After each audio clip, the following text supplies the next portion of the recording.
প্রিয় দর্শক, আমন্ত্রণ জানাচ্ছি এনটিভির প্রতিদিনকার আয়োজন স্বাস্থ্য প্রতিদিন অনুষ্ঠানে। দর্শক, আজ আপনাদের সঙ্গে আছি আমি ডাক্তার সাখাওয়াত হোসেন। প্রিয় দর্শক, আজকের এই অনুষ্ঠানে আমরা আলোচনা করব শিশুদের কোষ্ঠকাঠিন্য নিয়ে। এ বিষয়ে কথা বলবার জন্য আমাদের সঙ্গে স্টুডিওতে উপস্থিত আছেন দেশের খ্যাতনামা একজন শিশু রোগ বিশেষজ্ঞ। চলুন দর্শক, অনুষ্ঠানের শুরুতেই আমরা পরিচিত হয়ে নেই আমাদের আজকের অতিথির সঙ্গে। ডাক্তার সামেদুর রহমান ১৯৬৭ সালে জুন মাসে মেহেরপুর জেলায় জন্মগ্রহণ করেন। তিনি ১৯৯১ সালে সিলেট মেডিকেল কলেজ থেকে MBBS ডিগ্রি অর্জন করেন। এরপর তিনি চিকিৎসা বিজ্ঞানে উচ্চতর MS ডিগ্রি লাভ করেন। বর্তমানে তিনি স্যার সলিমুল্লাহ মেডিকেল কলেজ ও হাসপাতাল এর শিশু সার্জারি বিভাগের সহযোগী অধ্যাপক হিসেবে কর্মরত আছেন। স্যার, আপনাকে আমন্ত্রণ জানাচ্ছি আমাদের অনুষ্ঠানে। আপনাকেও ধন্যবাদ। আসসালামু আলাইকুম এনটিভির দর্শকবৃন্দকে। ওয়ালাইকুম আসসালাম। স্যার, এই যে কোষ্ঠকাঠিন্য বা কনস্টিপেশন, এটা একটা কমন সমস্যা। অনেক বাচ্চারাই এই সমস্যায় ভুগে থাকেন। তো আপনি একটু বলবেন কি, একটি শিশুর, বড়দেরও হয় কিন্তু শিশুদের বেলায় একটু বেশি হয় এবং অনেক সমস্যা, এটা তারা কষ্ট পায়। শিশুর কোষ্ঠকাঠিন্য হয় কেন, এর কারণ কি? অ্যাকচুয়ালি এখন যেটা হয়েছে যে বাচ্চাদের ফুড প্যাটার্নটা কিন্তু চেঞ্জ হয়েছে। এরা ফ্যামিলি ডায়েটে খুব একটা অভ্যস্ত হচ্ছে না। আর গ্রাম অঞ্চল পর্যন্ত এই যে দোকানগুলি একদম ঘরের দ্বার প্রান্তে পৌঁছে গেছে। ওরা চিপস, চকলেট, চানাচুর, কোক, আইসক্রিম এইসব খাচ্ছে, ফাস্টফুড খাচ্ছে। আর শহরে হচ্ছে কি ফাস্টফুডের উপরে ডিপেন্ডেন্ট হচ্ছে। কারণ ফাস্টফুডে আমরা জানি যে কিছু টেস্টি সল্ট, বিভিন্ন ম্যাটেরিয়াল থাকে, চিজ থাকে, পনির থাকে, যেগুলো একটু টেস্টি। সো বাচ্চারা অভ্যস্ত হয়ে যাচ্ছে। বিশেষ করে এগুলি বেশি সমস্যা হয় যেখানে মা কর্মজীবী। তাহলে মা বাবা দুজনেই কিন্তু সাফিসিয়েন্ট সময় দিতে পারছে না। না পারার জন্য কী হচ্ছে, বাচ্চা যা খায় সেটাকেই আমরা অ্যালাউ করছি। অ্যালাউ করার জন্য ফ্যামিলি ডায়েট না খেলে, যে ফাইবার কন্টেনিং ফুড যদি সে না খায়, তাহলে স্টুলের বাল্কও হয় না, কনস্টিপেশন তৈরি হয়। এইটাই হচ্ছে একটা বড় ধরনের কারণ হয়ে গেছে। ছোটোবেলায় আমরা যেটা দেখেছি, বাড়ির খাবারই কিন্তু আমরা শেয়ার করেছি। আমাদের কিন্তু ওইভাবে কোষ্ঠকাঠিন্যের সমস্যা ছিল না। কিন্তু এখন আপনি দেখেন প্রত্যেকটা পরিবারেই আর্টিফিশিয়াল খাবার খাওয়ানোর একটা টেন্ডেন্সি তৈরি হয়ে গেছে। ইভেন বুকের দুধ বাদ দিয়ে কিন্তু আর্টিফিশিয়াল দুধ দিচ্ছে, ফর্মুলেটেড দুধ। এইসব কারণে এই কোষ্ঠকাঠিন্যটার প্রবণতা অনেক বেড়ে গেছে। আমরা তো প্রায় প্রতিদিনের প্র্যাকটিসে প্রচুর রোগী পাই যারা এই কমপ্লেন নিয়ে আসে। তো শিশুদের কোষ্ঠকাঠিন্য হলে প্রধানত কি সমস্যাগুলি হয়, কি ক্ষতি হতে পারে? যেটা বেশি সমস্যা হয় যে বাচ্চারা যখনই শক্ত পায়খানা করতে চায় তখন তাদের ব্যথা করে, পায়খানা রাস্তা অনেক সময় ফেটে যায়। ওই ব্যথা করলেই সে চিপে রাখলে পায়খানাটা হোল্ড রয়ে গেলে ওর পানিটা যখনই আবার শরীর অ্যাবজর্ব করে নেয় তখন এটা আরও বেশি শক্ত হয়। সুতরাং পরের দিন যখন আবার তার পায়খানার বেগ হয়, সে ওই যে ব্যথার অনুভূতিটা তার মধ্যে কাজ করে, সে পায়খানা করতে চায় না। তখন কি করে দেখবেন, পটিতে বসালে অথবা বাথরুমে বসালে উঠে যায়, এক রুম থেকে আরেক রুমে চলে যায়, লাফালাফি করে, চিপে থাকে, কান্নাকাটি করে, সে ধরে রাখার চেষ্টা করে। আলটিমেটলি যেটা হয়, পায়খানা রাস্তা ফেটে যায়, ওইখান থেকে রক্ত বের হয়, বারবার ফাটে, বারবার জোড়া লাগে, এরকম করতে করতে পায়খানা রাস্তা চিকন হয়ে যায় এবং বাচ্চাদের রুচি চলে যায়, বমি বমি ভাব লাগে, পেট ফোলা থাকে, স্বাভাবিক খাবার খেতে চায় না। তখন মায়েদের জন্য এটা উদ্বিগ্নের কারণ হয়ে দাঁড়ায়। বাচ্চার ইরিটেবিলিটি গ্রো করে, তার লেখাপড়া বা অন্যান্য মনোযোগ কমে যাবে। আর একটা বড় সমস্যা হয়, পায়খানা বেশি দিন ধরে রাখলে অল্প অল্প পায়খানা এসে তার আন্ডারগার্মেন্টস অথবা প্যান্ট, স্কুলে গেছে, স্কুলে প্যান্টে দেখা যাচ্ছে পায়খানা লেগে যাচ্ছে। তাহলে একটা সোশিয়াল এম্বারাসমেন্ট, যেটা গার্ডিয়ানদের জন্য সমস্যা, আবার বাচ্চা যদি একটু বড় হয় তারও একটা মেন্টাল ইফেক্ট এর উপরে পড়ে। তো আমরা এই ধরনের শিশুদের কোষ্ঠকাঠিন্য যাতে না হতে পারে সেই বিষয়ে আপনার পরামর্শ শুনবো এবং দর্শকদের আমরা দিতে চাইব। তো তার আগে, যারা এতে আক্রান্ত হয়ে পড়েন বা যে সমস্যাগুলি আপনি বললেন যে একবার হয়েছে, তারপর তার মলদ্বারে ক্ষত হয়েছে বা রক্ত পড়ছে, ব্যথা হচ্ছে, সেই জন্য ধরে রাখছে, সেই সব বাচ্চাদেরকে এ থেকে উত্তরণের জন্য বা এই অভ্যাস পরিবর্তনের জন্য করণীয় কি? এখানে আমরা দুটো জিনিস বিবেচনায় আনতে পারি। একটা হচ্ছে যার হয়ে গেছে তার চিকিৎসা কি, আর যাতে হয়নি না হয় তাদের জন্য আমরা কি করতে পারি। যাদের হয়ে গেছে সেই বিষয়টা, যাদের হয়ে গেছে সেটা সম্পর্কে বলি। প্রথম কথা হচ্ছে যে প্যারেন্টসকে এইরকম ধৈর্য ধরতে হবে যে তার সমস্যাটা যতদিন হয়েছে এটা ঠিক হতে তার থেকে বেশি দিন সময় লাগতে পারে। সুতরাং ঘন ঘন ডাক্তার চেঞ্জ করা, এই ডাক্তারের কাছ থেকে আরেক ডাক্তারের কাছে যাওয়া, এখানে ছুটে বেড়ানোর এটা দরকার নেই। একজন ফিজিশিয়ান, আমার মনে হয় যে শিশু বিশেষজ্ঞ, শিশু সার্জন, ইভেন জেনারেল ফিজিশিয়ানরাও এটার চিকিৎসা মোটামুটি জানে। যেটা করতে হবে ফ্যামিলি ডায়েট আগে তাকে অভ্যস্ত করতে হবে। সে কী ধরনের খাবার খেত এইটাকে আগে পর্যালোচনা করে পারিবারিক খাবারের প্রতি তাকে অভ্যস্ত করতে হবে, নাম্বার 1। নাম্বার 2 হচ্ছে টয়লেট ট্রেনিং তাকে দেওয়াতে হবে, যাতে প্রতিদিন সে নির্দিষ্ট একটা সময়ে বাথরুমে বসে। আমরা সাধারণত বলি যে রাতে খাওয়ার পরে বাথরুমে বসলে সেই সময়টা মা বাবা সাধারণত থাকেন, তাহলে সেই সময় মা বাবার সাপোর্টে সে কিন্তু একটা অভ্যাস করতে পারবে। আর এছাড়া ব্যথাটা কমানোর জন্য বাজারে কিছু অয়েন্টমেন্ট পাওয়া যায়, অ্যানোস্ট্যাট নামে পাওয়া যায়, এরিয়ান নামে পাওয়া যায়, রেকটাল কিছু অয়েন্টমেন্ট আছে, এই অয়েন্টমেন্টগুলি ব্যবহার করা যেতে পারে। অবশ করা কিছু অয়েন্টমেন্ট আছে, যেমন জেসোকেন জেলি বলে, বাচ্চার যখন পায়খানার বেগ হবে তখন পায়খানার রাস্তায় ওই জেলিটা যদি দিয়ে দেয় জায়গাটা একটু অবশ হবে, পিছলা হবে। প্লাস স্টুলটাকে সফট করার জন্য, পায়খানাটাকে নরম করার জন্য বাজারে অনেক ধরনের প্রিপারেশন আছে, ল্যাকলোজ, অ্যাভোলাক, সিনালাক, এই ধরনের ওষুধগুলি খাওয়ালে আস্তে আস্তে ডোজ অ্যাডজাস্ট করে, পাশাপাশি ফাইবার কন্টেনিং ডায়েট যেটা বললাম যে ফ্যামিলি ডায়েট খাওয়া, যদি ফল খায় খোসা সহ খাবে, তাহলে এইগুলি করলে ইনশাল্লাহ এটা ঠিক হয়ে যাবে। আর প্রিভেনশনের ব্যাপারে এটা কাউন্সিলিংটা খুব ইম্পর্টেন্ট। খুব গুড স্যার। প্রিভেনশনের আগে এই বিষয়ে আর একটু জানতে চাই, আপনি বলছিলেন যে অভ্যাস করানো, একদিকে হচ্ছে বাচ্চার একটা ব্যাড এক্সপিরিয়েন্স আছে, একটা ফোবিয়া বা ভয় কাজ করে যে সে ব্যথা পাবে, বসতে চায় না। সেই বাচ্চাকে নিয়ে বসিয়ে রাখলে তাকে ধরে রাখতে হয়, ছেড়ে আসলে সে উঠে চলে আসে। বসিয়ে রাখলেও অনেক বাচ্চা এরকম করে যে যেহেতু তার মধ্যে ভয় কাজ করছে, তার স্টুল পাস হচ্ছে না এবং সে বলে না বাথরুম হচ্ছে না, করব না। সেক্ষেত্রে মানে তারপরেও কি এটা করতে হবে? সেইটাই আপনাকে বললাম যে প্রথম মাসখানেক ওকে ওইখানকার অবশ হয়ে যায় বা ব্যথাটা কমে যায় এবং পিছলা হয়, জেসোকেন জেলি ব্যবহার করতে হবে। প্লাস স্টুল সফট করলেই হয়তো একবার তার এক্সপিরিয়েন্স হবে যে আবার শক্ত পায়খানার জন্য ব্যথা পেয়েছে, কিন্তু নেক্সট টাইম যদি স্টুল সফট হয় তাহলে ব্যথার ইন্টেন্সিটিটা কমে যাবে।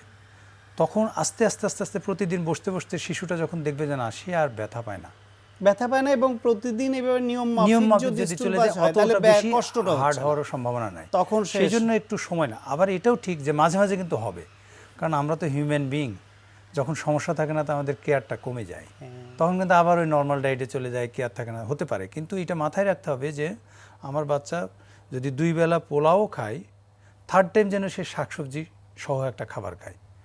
এই জিনিসটা খেয়াল রাখলে, ব্যালেন্স করে চললে আশা করা যায় এটা ঠিক হয়ে যাবে। আর আমি আমার রোগীদেরকে সবসময় একটা পরামর্শ দিই, first food is the last food. তাহলে সুবিধাটা কি? এক হচ্ছে ফাইবার অটোমেটিক্যালি পেয়ে গেল, নাম্বার 2 হচ্ছে মায়েরা যেহেতু কর্মজীবী তাদের আলাদা সময় দিতে হচ্ছে না, বাসা যা রান্না করছে ওইটা কিন্তু বাচ্চা খেয়ে ফেললো। 3 হচ্ছে এই স্বাদের সাথে সে অভ্যস্ত হলে তার যে চেঞ্জগুলি, এটার জন্য আলাদা করে শ্রম দেওয়ার কোনো প্রয়োজন নেই। আর অর্থনৈতিক কথা যদি বলেন, আমার বাসায় আপনার বাসায় একটা গেস্ট আসলে কি আমরা আলাদা কিছু ব্যয় করতে হয়? তা করতে হয় না। তা আমার বাচ্চাকে যদি ফ্যামিলি ডায়েটে অভ্যস্ত করতে পারি তাহলে কিন্তু ওর জন্য বাড়তি 600 টাকা দিয়ে একটা সেরিলাক কিনো, আজকাল তো 100-150 টাকার নিচে কোনো ফাস্টফুডও হয় না, এটার কোনো প্রয়োজনই পড়ে না আসলে। এবং এটার জন্য যে নিউট্রিশনাল স্ট্যাটাসটা, নর্মাল যে ইমিউনিটি, রোগ প্রতিরোধ ক্ষমতাটা, এটা ন্যাচারাল ডায়েটে যেরকম আসবে কখনোই আর্টিফিশিয়াল ডায়েটে আসবে না। সুতরাং আমাদের মনে হয় এই জিনিসগুলির দিকে একটু লক্ষ্য দেওয়া উচিত। এবার একটু শুনতে চাইবো, যারা হয়নি বা ছোট বাচ্চাদের, তাদের যাতে না হয়, তাহলে একদম ছোটবেলা থেকে যখন মায়ের দুধের পাশাপাশি, মায়ের বুকের দুধের পাশাপাশিও তাকে চিকিৎসকের পরামর্শে বাইরের খাবার দিতে বাধ্য হচ্ছে 6 মাসের মধ্যেই, তখনও কিংবা তারপরে যখন বাইরের খাবার দিচ্ছে তখন কি ধরনের খাবার দেওয়া উচিত এবং কি নিয়মকানুন মেনে চললে ওই বাচ্চাটা কনস্টিপেশনের ঝুঁকিতে পড়বে না? খুব সুন্দর একটা প্রশ্ন করেছেন, এই জন্যই যে এর জবাবটা আসলে আমার প্র্যাকটিক্যাল এক্সপিরিয়েন্স থেকে দিতে যাই। বইপত্রে এরকম কথা লেখা নাই, আসলে জেনারেল একটা পারসেপশন মায়েদের মধ্যে চলে এসেছে। আমাদের প্রত্যেকের পরিবারে এখন 1টা বা 2টা বাচ্চা, এই যে আমরা বাচ্চাগুলিকে কেয়ার নিতে যেয়ে ওভার কেয়ার নিয়ে ফেলতেছি, তাদের দাবি পূরণ করতে যেয়ে অস্বাভাবিক দাবিতে তাদেরকে অভ্যস্ত করে ফেলতেছি। এটা খুবই একটা খারাপ জিনিস। এই জন্য আমি মনে করি যে মায়েদের একটা ধারণা হচ্ছে যে আমার বাচ্চা কোনো কারণে কাঁদলি মনে করে যে আমার বুকের দুধে পেট ভরে না, অথবা নানি দাদি বা কারোর কাছ থেকে শুনে আসে যে অমুকের বাচ্চার ডিব্বা খাওয়ায় স্বাস্থ্য ভালো হয়েছে। তো এই জিনিসটাকে তারা যদি একটু ডিপলি চিন্তা করে যে না, আমার শারীরিক গঠন আল্লাহ সুবহানাহু ওয়া তাআলা একজন পুরুষের মতো করে দেন নাই। কেন দেন নাই? আমার বাচ্চার রিজিকের ব্যবস্থা উনিই করেছেন। সো একটু ধৈর্য ধরতে হবে। একটা ছোট বাচ্চা যখন হবে অলমোস্ট ট্রাই করতে হবে সেজন্য ব্রেস্ট ফিড করে আপ টু 5 মান্থস। এখন একটা প্রবলেম প্রায়ই আমাদের চেম্বারে এসে বলে যে আমার তো ছুটি শেষ, 3 মাস হয়ে গেছে, আমি এখন যাব কর্মস্থলে, আমার বাচ্চাকে 4-5 ঘন্টা কেমনে রাখবো, তখন কিন্তু বোতল ফিডিং শুরু হয়ে যায়। আমি বলবো যে এখন অবশ্য ছুটি 6 মাস। 6 মাস এই প্রবলেমটা নাই।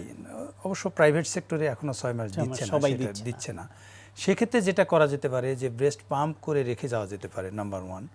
নাম্বার 2 হচ্ছে যদি কোনো কারণে আর্টিফিশিয়াল ফিড দিতেই হয়, তাহলে জেনারেল পিপলদের একটা ধারণা যে বাচ্চাকে ঘন করে দুধ খাওয়ালেই পায়খানার সমস্যা, ওরা খুব পাতলা করে দেয়। বানানোর কিন্তু একটা নিয়ম আছে, 30 ml পানির মধ্যে পুরোপুরি 1 চামচ দুধ দিতে হবে। এই কনসেন্ট্রেশন না দিলে হবে না। আর বাজারে কিছু ফর্মুলা আছে যেগুলো একটু পায়খানা নরম করে, সেগুলির দিকে লক্ষ্য রেখে আমার মনে হয় ব্যাপারটা প্রেসক্রাইব করা উচিত। আর যেসব বাচ্চা উইনিং পিরিয়ড মানে 6 মাস হয়ে গেছে, 5.5 মাস হয়ে গেছে, তাদেরকে ব্রেস্ট ফিড যতটুকু পাবে এনাফ, 2 বার যদি ফ্যামিলি ডায়েট খায় আর ফাঁকে যতটুকু বুকের দুধ পাবে এটা যথেষ্ট। সুতরাং এই 2টা ফর্মুলা যদি কেউ মেনে চলে, আরেকটু বড় বাচ্চার ক্ষেত্রে ওই টেবিলে বড় করে লিখে রাখতে হবে first food is the last food. তাহলেই আমার মনে হয় যে এই সমস্যাটার একটা মানে জেনারেলি একটা সলভ হয়ে যাবে। আমি মনে করি regular family food is the best Best এবং food, রেগুলার ফ্যামিলি ফুডেও যেন আমরা স্বাস্থ্যসম্মত ব্যালেন্স Exactly, ডায়েট সবাই exactly, খাই, exactly. সেই প্রত্যাশা থাকলো। এবং নিশ্চয়ই আমাদের দর্শক যারা দেখলেন তারা সেটা ভেবে চিন্তে চলবেন তাদের সন্তান এবং নিজেদের উপকারের জন্যই। আপনাকে অনেক ধন্যবাদ স্যার। আপনাকেও অনেক ধন্যবাদ। আর একটা বিষয় বলে শেষ করে, দেখেন আমাদের দেশে কিন্তু বাইরের কান্ট্রির মতো না, ফোর্টিফাইড ফুড না, ভেরিয়েশন কিন্তু আছে। সো এই ভেরিয়েশনে একটা অভ্যস্ত করা, আর কিছুই না। কিন্তু গ্রামের বাচ্চাদের সমস্যা কম, শহরের বাচ্চাদের সমস্যা একটু বেশি, বিকজ আর্টিফিশিয়াল ফুড। আমি মনে করি যে সবাইকে এই দিকটা খেয়াল রাখলে নজর রাখবে, আমরাও আশা করছি দর্শকরা শুনছে তারা নজর রাখবেন। আপনাকে অনেক ধন্যবাদ স্যার। আপনাকেও অনেক ধন্যবাদ। প্রিয় দর্শক, আমরা শুনছিলাম শিশুর কোষ্ঠকাঠিন্য বা কনস্টিপেশন কি করে দূর করা যায়, কি করে প্রতিরোধ করা যায়, সে বিষয়ে অত্যন্ত প্রয়োজনীয় কিছু পরামর্শ। আশা করি আপনাদের কাজে লেগেছে। আজকে আমরা দেখাবো হ্যান্ডসের একটা মুভমেন্ট, সেটাকে আমরা সুপারসেট প্রোগ্রামে নিয়ে যাবো। ট্রাইসেপ এবং বাইসেপটাকে আমরা একসাথে হিট করবো। এক্সারসাইজটা সবাই যারা জিমে যারা যাচ্ছে তাদের জন্য একটা বেসিক মুভমেন্ট, সবাই এক্সারসাইজটা করে। কিন্তু যে রিজনে আমরা এক্সারসাইজটা করবো এর সাথে আমরা কিছু ট্রিক অ্যাড করে দিব। রিজনটা হচ্ছে এই, খুব তাড়াতাড়ি যাতে হাতের মানে ম্যাসিভনেসটা যাতে বেড়ে যায়। অনেকে যারা জিমে যাচ্ছে অথবা যারা এক্সারসাইজটা পিক আপ করেছে, অনেকদিন এক্সারসাইজ করার পরও দেখা যায় যে হাতের ভিজিবল ওই পরিমাণ চেঞ্জ হয় না, তখন একটু হয়ে যায়, ওরা অধৈর্য হয়ে যায়, খুব তাড়াতাড়ি হাতটাকে করতে চায়, বাড়াতে চায়। তো রেগুলার প্রোগ্রামে দেখা যায় যে গ্র্যাজুয়ালি আপনার হাতটা বাড়বে, কিন্তু কিছু ট্রিক যদি আমি অ্যাপ্লাই করি যে জিনিসটা হবে আপনার হাতটা খুব র্যাপিডলি বাড়বে।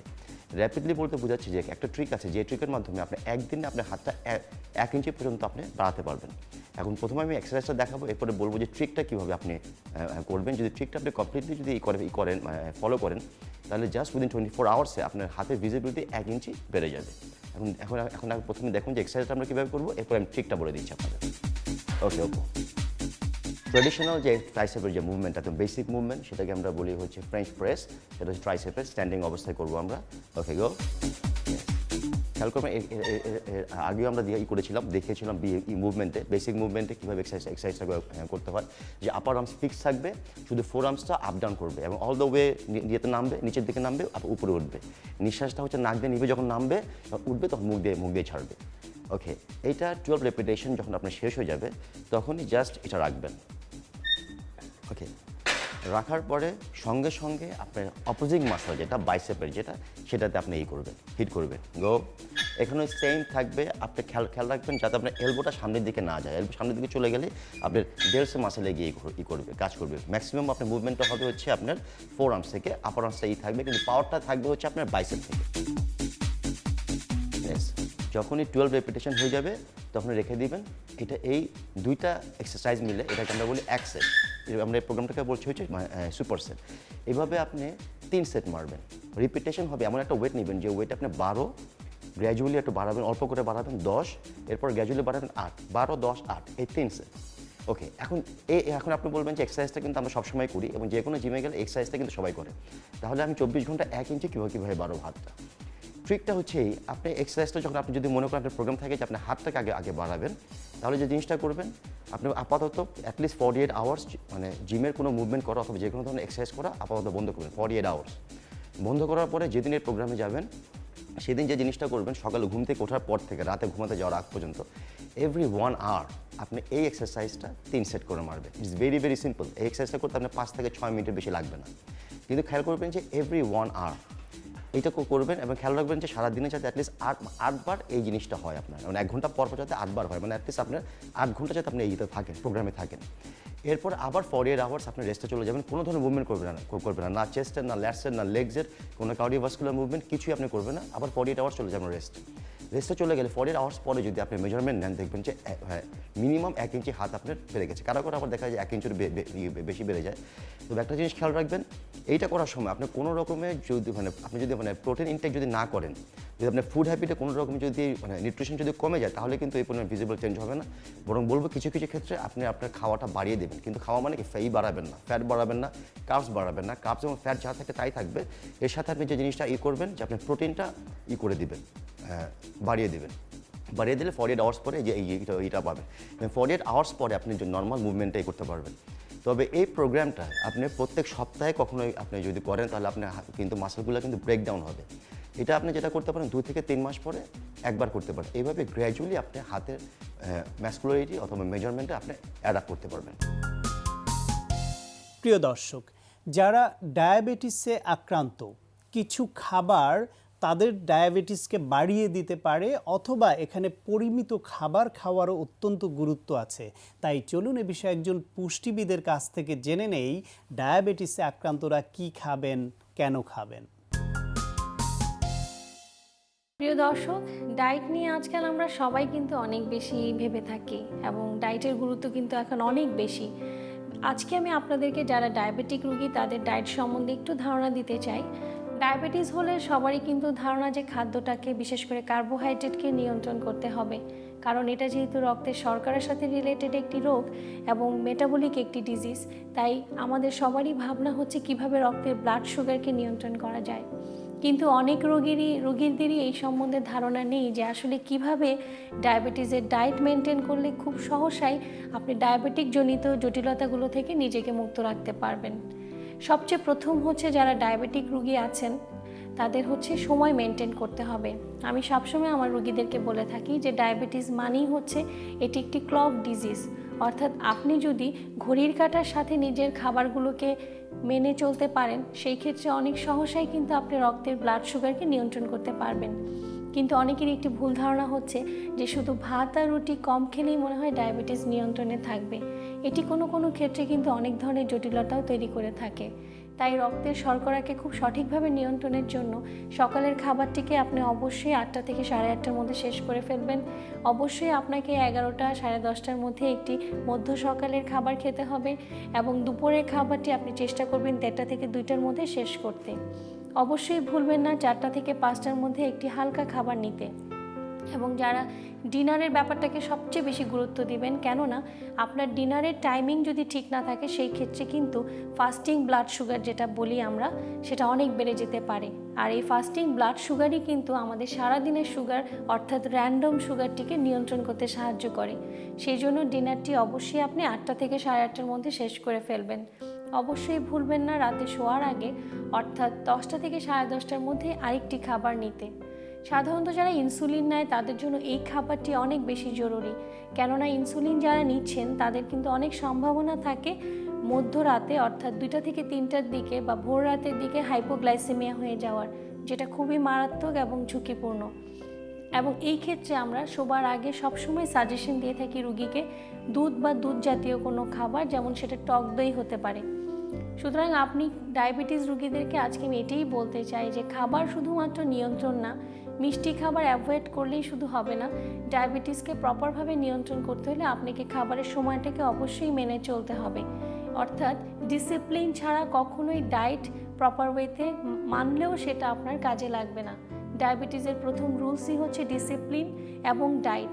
যখন আপনি এটা মেনে চলতে সক্ষম হবেন তখন অবশ্যই আপনি ওষুধ বা অন্য ইনসুলিনকে এড়িয়ে চলতে পারবেন। আর যখন ডায়েট এবং ডিসিপ্লিন আপনাকে শুধুমাত্র সাহায্য করতে পারছে না, তখন হয়তো আপনি মেডিসিন বা ইনসুলিনের প্রয়োজন হবে। সুতরাং আপনার খাবার শুধুমাত্র কমিয়ে না, খাবারটিকে সুনির্দিষ্টভাবে ভাগ করে সারাদিনে একটি ব্যালেন্স নিউট্রিশনের মাধ্যমে ডায়াবেটিসকে নিয়ন্ত্রণ করতে চেষ্টা করবেন।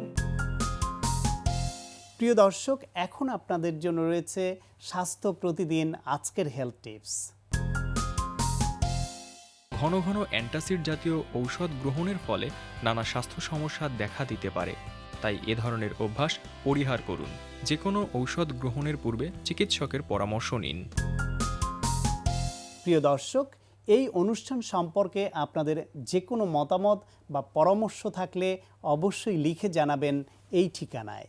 প্রযোজক স্বাস্থ্য প্রতিদিন, এনটিভি, বিএসসি ভবন, 7 তলা, 102 কাজী নজরুল ইসলাম এভিনিউ, কারণ বাজার, ঢাকা 1215। ফ্যাক্স 914338 থেকে 7 পর্যন্ত, অথবা ইমেইল করুন স্বাস্থ্যপ্রতিদিন@ntvpt.com এই ঠিকানায়। প্রিয় দর্শক, স্বাস্থ্য প্রতিদিনের আগামী পর্বে আপনাদের জন্য যা রয়েছে, মুখের স্বাস্থ্য তা এমন একটা জিনিস যেটাকে পুরো আপনার বডির পুরো স্বাস্থ্যটাকেই মুখ দ্বারা নিয়ন্ত্রিত হয়। কারণ এই মুখ দিয়ে আপনি খাওয়া দাওয়া সব কিছু গ্রহণ করছেন, যেটার নিউট্রিশনের মাধ্যমেই কিন্তু আপনার বডিটা সুস্থ থাকছে। আর মুখ যদি কোনো কারণে অসুস্থ হয়ে যায়, তার স্বাস্থ্য যদি ভালো না থাকে, তাহলে কিন্তু আমার পুরো বডিটাই থাকবে না। এই কারণে আমাদের কি উচিত, যে মুখটাকে আগে সুন্দর রাখা উচিত। সেইটা রাখার জন্য কি কি করণীয় আমাদের? একটা কথা হচ্ছে, আপনি দেখেন আমরা সবাই জানি নিয়মিত আমরা দাঁত ব্রাশ করি, অনেক সময় মাউথ ওয়াশ করি, কুলি করি। কেন? মুখগহ্বরটা যেন ওয়াশ আউট হয়ে যায়, ধুয়ে যেন ক্লিন হয়ে যায়। অনেক সময় আমরা এই যে ওয়াশ আউট করার যে পদ্ধতি, এখানেই যদি কোনো গরমিল থাকে অথবা যদি টাইমিংয়ে কোনো অসুবিধা থাকে, যেমন আমরা সবাই দেখেন সকালে ঘুম থেকে ওঠার পরে ব্রাশ করি, কিন্তু আমাদের দেশে এখনও কিন্তু অভ্যাসটা গড়ে ওঠে নাই, যেটা হচ্ছে ঘুমাতে যাওয়ার আগে ব্রাশ করে দেওয়া। এটাই কিন্তু বেশি দরকার। এইটি আমাদের বেশি দরকার, যে রাতে খাওয়া দাওয়ার পরে ঘুমাতে যাওয়ার আগে যদি কেউ দাঁত ব্রাশ করে ভালো করে কুলি করে ঘুমায়, তাহলে কিন্তু তার ওরাল হাইজিনটা অনেক % ভালো থাকবে। প্রিয় দর্শক, বিশ্বের যে কোনো প্রান্তে যে কোনো সময় এনটিভিতে সম্প্রচারিত আপনার প্রিয় স্বাস্থ্য প্রতিদিন অনুষ্ঠান দেখার জন্য ভিজিট করুন আমাদের পূর্ণাঙ্গ ওয়েব পোর্টাল www.ntvbd.com। দর্শক, আজ এ পর্যন্তই। সবাই ভালো থাকুন, সুস্থ থাকুন এবং অবশ্যই নিরাপদে থাকুন। দেখা হবে আগামীকাল ঠিক একই সময়ে নতুন কোনো অতিথি নিয়ে।